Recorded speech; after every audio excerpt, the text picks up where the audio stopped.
fiz um estudo, fiz mesmo, tá, uma pesquisa, sobre... Eu fiz uma pergunta séria, foi uma pesquisa que eu fiz, uma dissertação sobre o que é proficiência matemática, como é que você garante que alguém sabe matemática.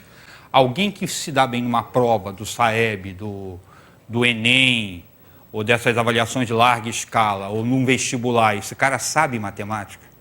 Minha pergunta era como caracterizar. Uma das formas de caracterizar conhecimento de matemática é o seguinte: o cara que se dá bem na prova sabe matemática. Tá? Mas eu achei bastante insuficiente. Tá? Porque eu perguntava para uma pessoa assim, o que é proficiência matemática? Aí o cara falava, proficiência matemática é aquilo que a prova mede. E o que a prova mede? A proficiência matemática. Aí eu, como matemático, tem alguma coisa errada que não está certa. Tá? O cara não pode falar que a prova mede a proficiência matemática e definir depois da proficiência matemática como aquilo que a prova mede. Alguma coisa tem que ser quebrada aí. Aí eu comecei a pesquisar e uma das jogadas interessantes é o seguinte, que envolvia a proficiência matemática, porque não sou eu li material feito de pesquisa sobre isso. Pessoas com tempo de casa de matemática, trabalho, pesquisadores, professores, pessoas com experiência, tem uma parte chamada de meta-resolução de problema, que é a forma como o cara, com frequência, retorna ao processo, ao início, ao que ele está fazendo e verifica se o que ele está fazendo tem sentido. Ou seja, ele evita gastar um tempo enorme, tá, com determinadas atividades. O que nós vamos fazer aqui, por exemplo, seria a característica de um professor, mas não de um aluno.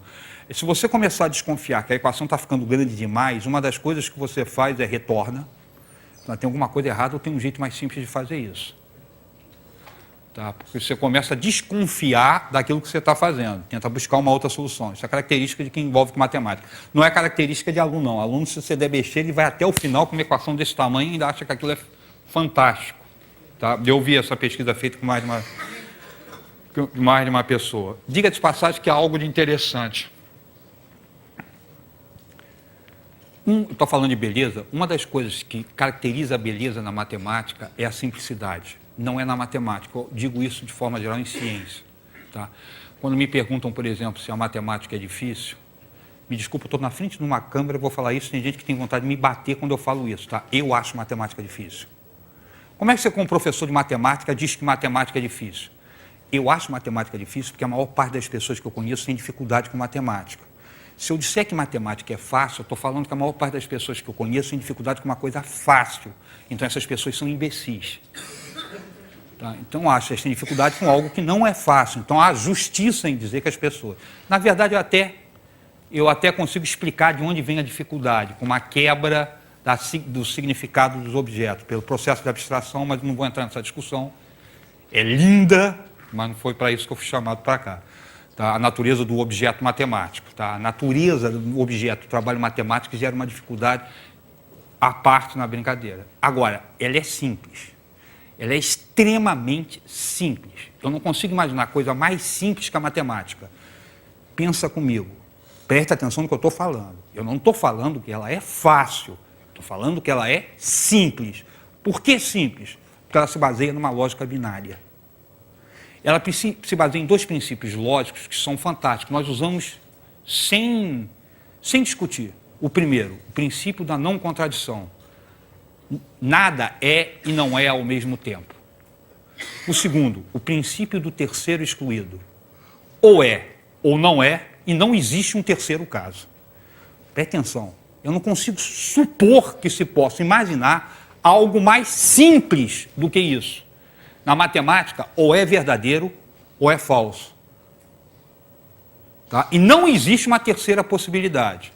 Claro que eu estou generalizando, mas esse é o princípio que a gente usa. A gente parte do princípio, por exemplo, que qualquer parte do princípio, preste atenção, estou falando que isso vai acontecer sempre, que não interessa o método que você usa para resolver um problema, no final vai dar a mesma coisa.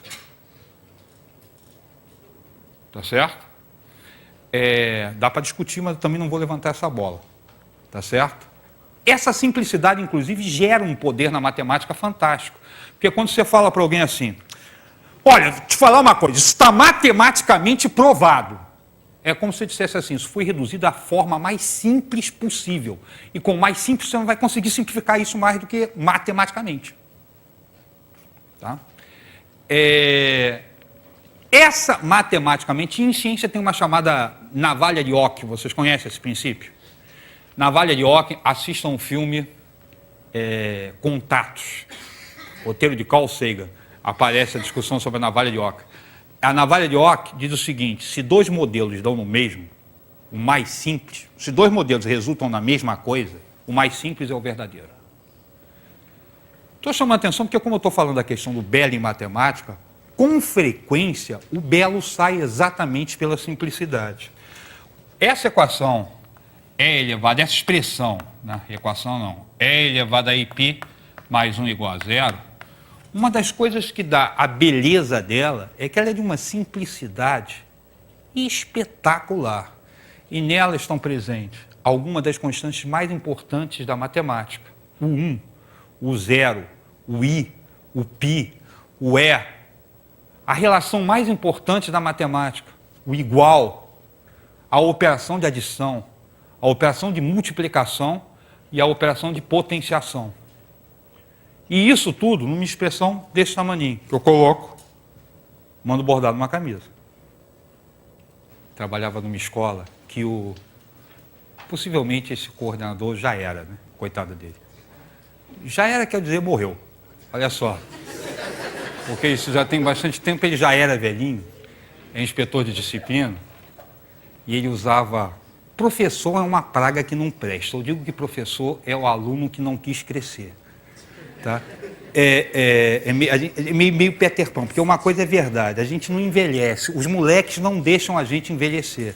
A gente está falando a gíria que a molecada fala, a gente brinca do jeito que eles brincam e outra. Coloca a gente numa reunião de professor, por exemplo, coloca professor, pior aluno que você pode conseguir é professor, né? Porque ele conhece as técnicas de cola e embolou meio de campo, né? E tinha um inspetor nessa escola que eu estava contando, ele tinha problema de aparelho de surdez, ele tinha surdez e usava um aparelho que era pendurado aqui. Então ele regulava a altura do aparelho no botão, aumentava para escutar ou não. Aí a gente, professor, chegava perto dele e falava assim... Aí ele aumentava o som, né? Quando ele aumentava, eu queria falar com o senhor.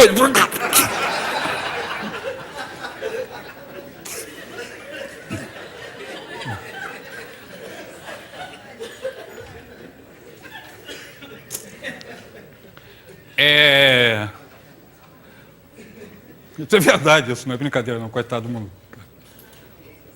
Já era um senhor de idade.